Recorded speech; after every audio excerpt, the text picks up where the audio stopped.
Hey guys, Sean here. Welcome to the F1 Word and to some very exciting news for Formula One fans. After much speculation over the last few days and weeks, a little bit earlier this morning, Formula One released their official 8-race European calendar, and that includes a start date for the 2020 season. It looks as though we might just be going racing. I will do all the newsy bits, the quotes from Chase Carey and things like that shortly, but let's start by having a look at this calendar.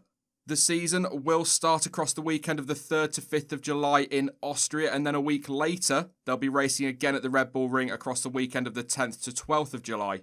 Then it's on to Hungary on the 19th of July, and that is 3 races back to back.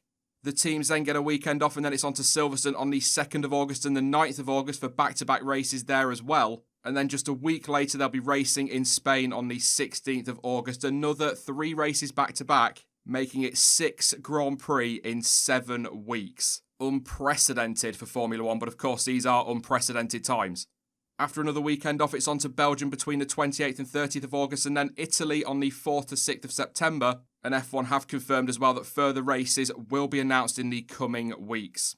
And just on Monza super quickly, it has also been confirmed that they have extended their deal to host Formula One races until at least 2025. So we're going racing at Monza for at least a few more years yet.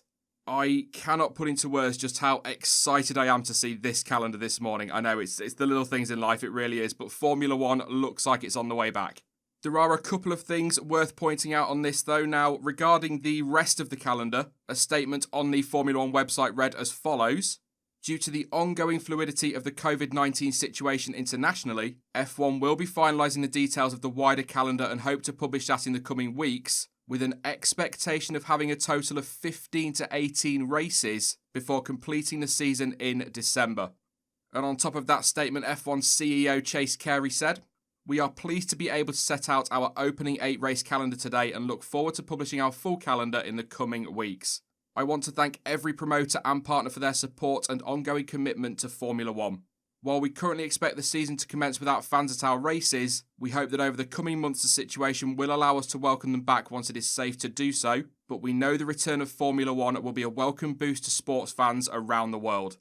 It has also been confirmed that all of the races on this calendar will be supported by Formula 2 and Formula 3. So from that first race in Austria, we really are going to have wall-to-wall racing for probably the rest of the year. And I don't think too many people are going to be all that disappointed by that.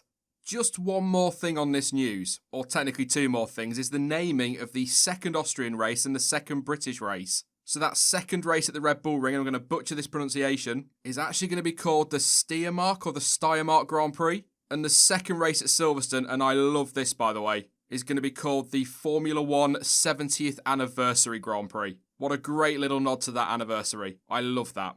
What it probably means for UK fans, no confirmation yet of course, so I'm kind of speculating here, is that second race at Silverstone is not going to be shown on Channel 4. That's my guess, because as far as I understand it from the things I've read, Channel 4, which if you're outside of the UK is the free-to-air channel for Formula One, is only allowed to show 1 race live per year, and that is the British Grand Prix.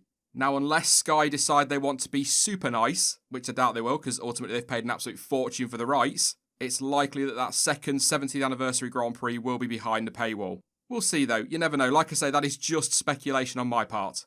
Now, I'm going to repeat what I said in Sunday's livestream, so apologies if you tuned into that and you're hearing this for a second time. But what I find interesting about this calendar is that this European leg makes up a total of 8 races, which is the minimum number of races needed to declare a champion at the end of this season. But I do need to stress that is to declare a champion, not a world champion. I made a mistake in Sunday's stream. In the Formula One sporting regulations, there is nothing about having to race on multiple continents to declare a world champion. However, in the FIA international regulations or sporting code, according to Article 2.4.3.B.I.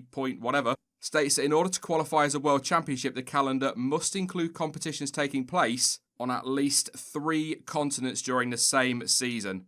So Formula One might be able to get a championship season in with 8 races, but under FIA regulations it wouldn't be declared as a world championship.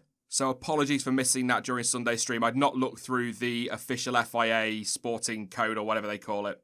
But my point was on Sunday that I can't see how this wasn't part of F1's contingency planning, because if they can get these 8 races in that are in Europe, and then it turns out that for whatever reason, Formula One can't continue and do the flyaway races after that, they can at least declare some kind of championship.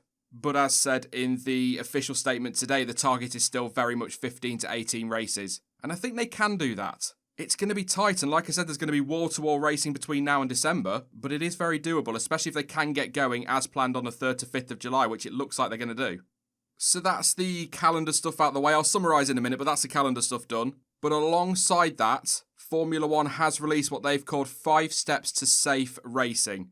I'll pop the official graphic on screen now, but the 5 steps are, as you can see there, ongoing testing, which will obviously be regular testing of all Formula One personnel. Closed events, which are events that are not expected to be open to spectators. Minimal personnel, and that's a significant reduction in team personnel. I think racefans.net reported it be 80.